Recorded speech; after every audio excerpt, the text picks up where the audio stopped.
ఈ 1 year drag ఈ ఈ ఈ గ్యాప్లో వాళ్ళు కొన్ని అంటే 1 ఇయర్ డ్రాగ్ చేయాలి కదా. మరి ఈ 1 ఇయర్లో ఏం చేద్దాము అని చెప్పేసి 1 ఇయర్లో అన్ని సర్వరకాలుగా సర్వ విధాలుగా ఈ విషయం బయటికి రాకుండా అసలు విషయాలు దాచిపెట్టి వీళ్ళని ఎట్లా టైం పాస్ చేయాలి. ఎందుకంటే మొహం మీద వెంటనే మాకు మీ అమ్మాయి నచ్చలేదు, మాకు వద్దు అని చెప్పినారు అనుకోండి, మా తప్పైతే ఏం లేదు. మరి ఇంకేం రీజన్ చెప్పి వీళ్ళని వదిలించుకోవాలి? తప్పైతే 100కి 100% మా వైపే ఉంది, జోగి రమేష్ గారి వైపు, రాజీవ్ వైపే ఉంది అని తెలిసి పెళ్లి చేశారు. మరి వీళ్ళని ఎట్లా డ్రాగ్ చేయాలి, దీన్ని ఎట్లా కంటిన్యూ చేయాలి అని చెప్పేసి ఏం చేశారంటే అసలు విషయాలన్నీ కూడా మా మమ్మీ వాళ్ళు ఏంటి అసలు అమ్మాయికి సరిగ్గా ఉండట్లేదు, అబ్బాయి సరిగ్గా ఉండట్లేదు, సరిగ్గా కలిసి ఉండట్లేదు అని చెప్పి మా మమ్మీ వాళ్ళు క్వశ్చన్ చేశారు. వచ్చారు, అడిగారు. దానికి వాళ్ళ ఇచ్చిన ఆన్సర్ ఏంటంటే, సరే అండి మేము సెట్ చేస్తాము, మేము ట్రీట్మెంట్ ఇప్పిస్తాము అబ్బాయికి అని చెప్పేసి, కానీ మీ అమ్మాయి ఇక్కడ ఉంటే నామోషిగా ఫీల్ అవుతున్నాడేమో అని చెప్పేసి నన్ను పెళ్ళైన స్టార్టింగ్లోనే నేను ఏదైతే చెప్పానో పెళ్ళైన 20 రోజులన్నా ఫస్ట్ నన్ను అట్లా పంపించేశారు.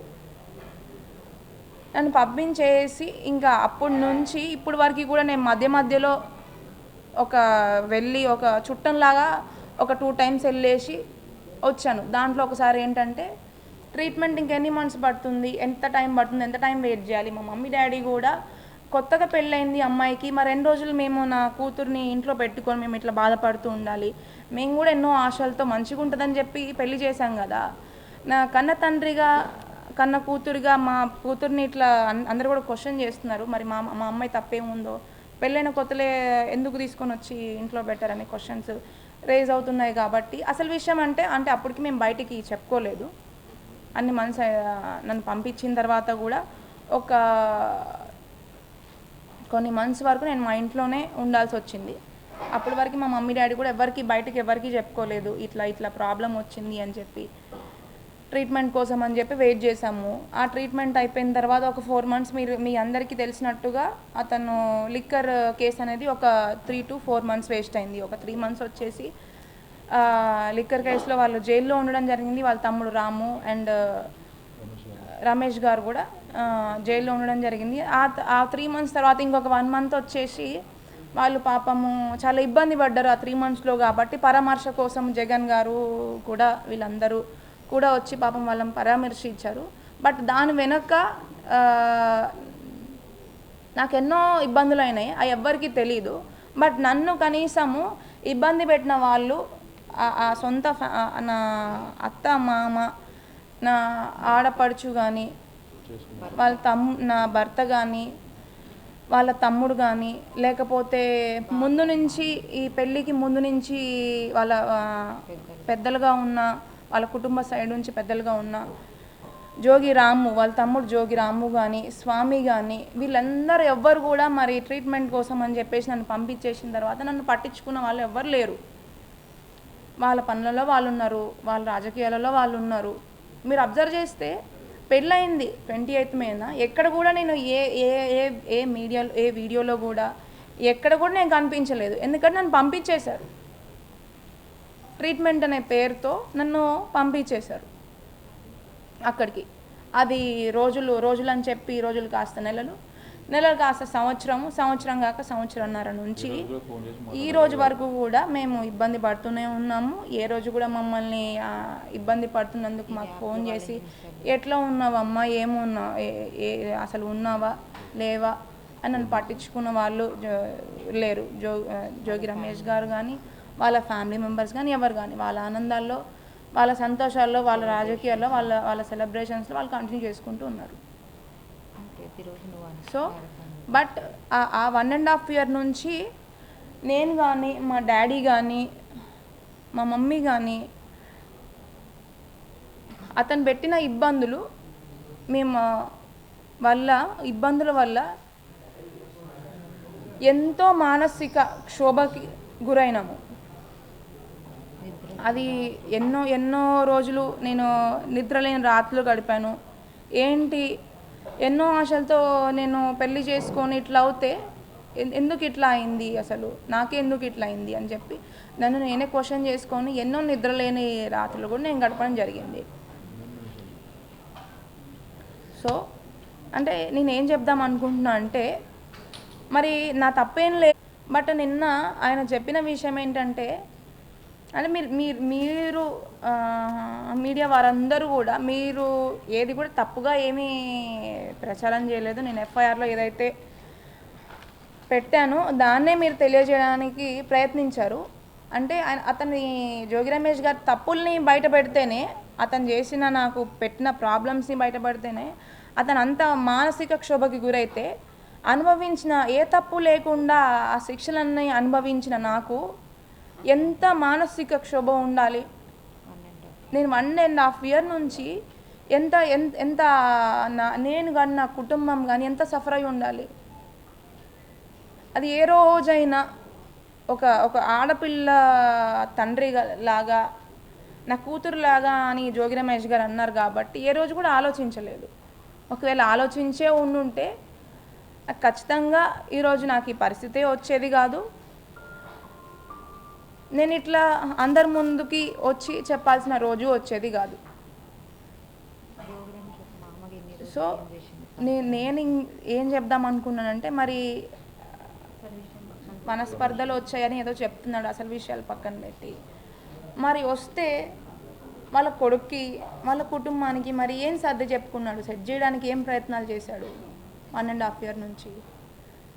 అంటే వాళ్ళు దానికి అంటే అది నేను నా కొడుకుని ఎన్నో మాటలు చెప్పుకున్నాను, ఎన్నో చేసుకున్నాను, అతను సెట్ కాలేదు అని చెప్పొచ్చు. కానీ నాకు తెలిసినంత వరకు అతను ఎట్లాంటి ప్రయత్నాలు చేయలేదు. మీరు చూసినట్టయితే అతని రాజకీయాలలో, అతని పనులలో ఆయన కంటిన్యూ అయిపోయినాడు. నా గురించి పట్టించుకోలేదు. పెళ్ళైన 2 నెలలకే డైవర్స్ చేసినారు. అది క్యాన్సిల్ అయిపోయే వరకు 1 year దాకా మమ్మల్ని ఇబ్బంది పెట్టి వెయిట్ చేయించి డైవర్స్ ఫైల్ చేసినారు. అండ్ ఈ 1 year లోపు మా మమ్మీ డాడీని అంటే బెదిరింపులు జరిగినాయి. ఈ 1 year లోపు ఈ విషయాల్ని బయటికి తీసుకొని వస్తే ఏం జరుగుతుంది అనేది నాకు కూడా చెప్పారు. మీరు మాకు ఈ కేసులు, ఈ కోర్టులు ఇవేం పెద్ద కొత్త ఏం కాదు. మీ అమ్మాయే మహా అయితే 5-6 ఏళ్ళు కోర్టుల చుట్టూ తిరుగుతూ ఉంటుంది. మాది పోయిందేముంది, మా అబ్బాయి ఎట్లాగో ఇంకో పెళ్లి చేసుకోవాలనే ఉద్దేశం అతనికి ముందు నుంచే లేదు. చేసుకోండి, ఏం చేద్దాం అనుకుంటున్నారో అని చెప్పేసి మమ్మల్ని పూర్తిగా వదిలేయడం జరిగింది. ఇంకా మాకు ఇంకో వేరే ఆప్షన్ లేక, ఇంకా ఎంత అతని మీద నమ్మకం లేక, మా మమ్మీ డాడీ కూడా సరే ఆడపిల్ల తల్లిదండ్రులుగా దీని లోపలే సెట్ చేసుకుందాం అన్ని రకాలుగా ప్రయత్నించిన జోగి రమేష్ గారు దానికి సహకరించకపోవడం వల్ల, అంటే అన్ని తప్పులుండి అన్ని మిస్టేక్స్ ఉన్న అతనే మరి కోర్టుకి కేసులకి వెళ్ళాలి ముందే దీన్ని లోపల సెట్ చేసుకోకుండా, అమ్మాయికి ఇట్లాగా మోసం చేశాను, అన్యాయం చేశాను, దీన్ని సెట్ చేసుకోకుండా మరి వాళ్ళే అన్ని రకాలుగా నా మీద తప్పుడు అంటే అలిగేషన్స్తో డైవర్స్ కేసు మ్యూచువల్గా మాట్లాడుకుంటూనే నా మీద డైవర్స్ ఫైల్ చేయడం జరిగింది. సంవత్సరం అయిపోగానే అతను సంవత్సరం అంటే అయిపోయిన ఒక వారం 10 రోజులలో మా మీద డైవర్స్ ఫైల్ చేయడం జరిగింది. దాంతో మాకు ఖచ్చితంగా ఆ రోజే మాకు ఆగస్టులో కూడా మా మీద కేసు డైవర్స్ ఆల్రెడీ ఫైల్ చేసినారని చెప్పి తెలిసింది. దాంతో మాకు పర్ఫెక్ట్ అండ్ క్లారిటీ వచ్చింది. ఇది ముందుకు వెళ్ళే విషయం కాదు. కేవలం సంవత్సరం అయిపోయేదాకా మమ్మల్ని వెయిట్ చేయించి మమ్మల్ని ఇబ్బంది పెట్టి ఇట్లా డైవర్స్ ఫైల్ చేసి మమ్మల్ని అంటే ఆడపిల్ల తల్లిదండ్రుల్ని ఆ అమ్మాయే ఇంకా బయటికి వచ్చి 5-6 ఏళ్ళు తిరుగుతుంది బయట కోర్టుల చుట్టూ అని వాళ్ళే భయపడతారు అని చెప్పేసి మమ్మల్ని ఇట్లా ఇట్లా ఇట్లా అన్యాయం చేసే ప్రయత్నం చేశారు. ఆల్రెడీ చేసిందే మోసంతో కూడిన పెళ్ళి, మోసంతో కూడిన ఆలోచనతో చేసిన పెళ్ళి.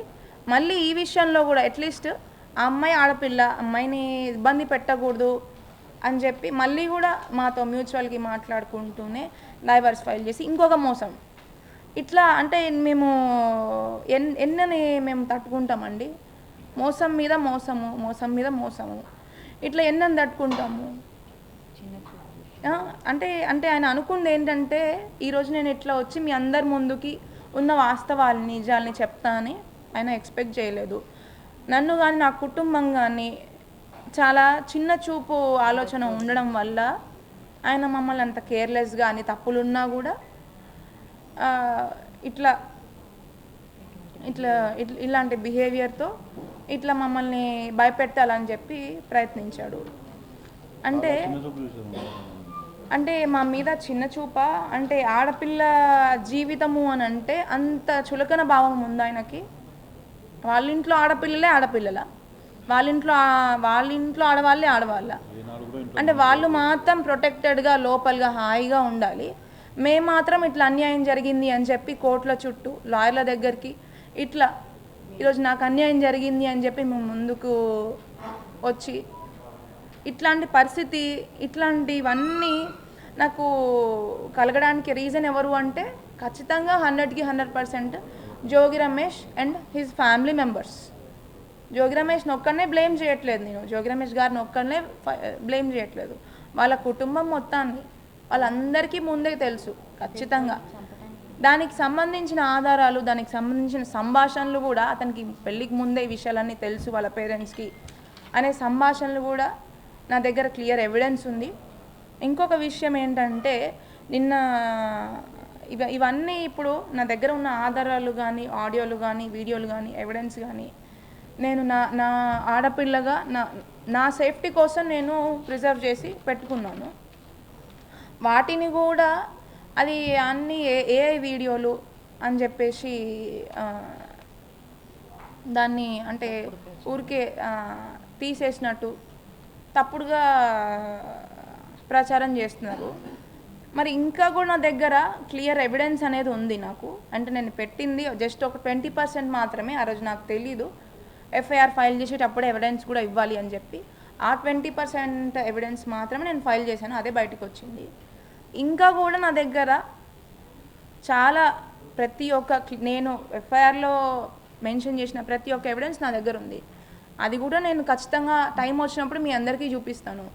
అది కూడా నేను అది ఏఐ వీడియోలా లేకపోతే ఏ వీడియోలు అనేది మేము చూపించిన తర్వాత ఫోరెన్సిక్కి పంపించి టెస్ట్ చేయించుకోవాలని చెప్పి నేను కోరుకుంటున్నాను ఆయనని. దానికి కూడా మా దగ్గర ఉన్న వీడియో ఎవిడెన్స్ ప్రతి ఒక్కటి కూడా మేము కోర్టులో ప్రొడ్యూస్ చేశాము.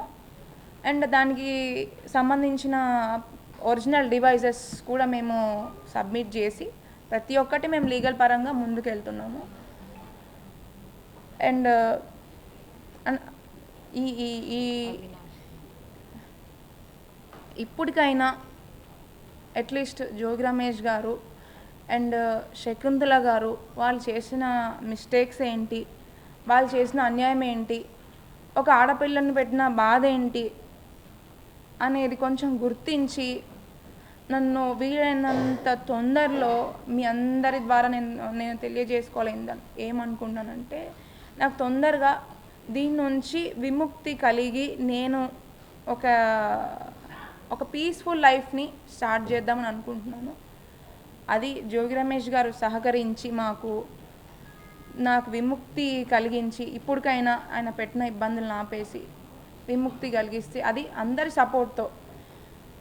నాకు పెళ్ళికి వచ్చిన పెద్దలు కానీ, వైఎస్ జగన్ గారు కానీ, ఇప్పుడు ఏంటి సజ్జల రామకృష్ణ గారు కూడా వచ్చారు, అండ్ ఇంకెవరు విడుదల రజనీ గారు, పెళ్ళికి వచ్చిన పెద్దలందరూ ఇట్లా అందరూ పెద్దల సపోర్ట్ కూడా ఖచ్చితంగా ఒక ఆడపిల్లకి అన్యాయం జరుగుతుంది కాబట్టి వాళ్ళందరి సపోర్ట్తో నాకు వీళ్ళని తొందరలో నాకు న్యాయం జరిగి దీంట్లో నుంచి విముక్తి మీ హెల్ప్తో కలిగించాలని చెప్పి మేము అందరినీ కోరుకుంటున్నాము.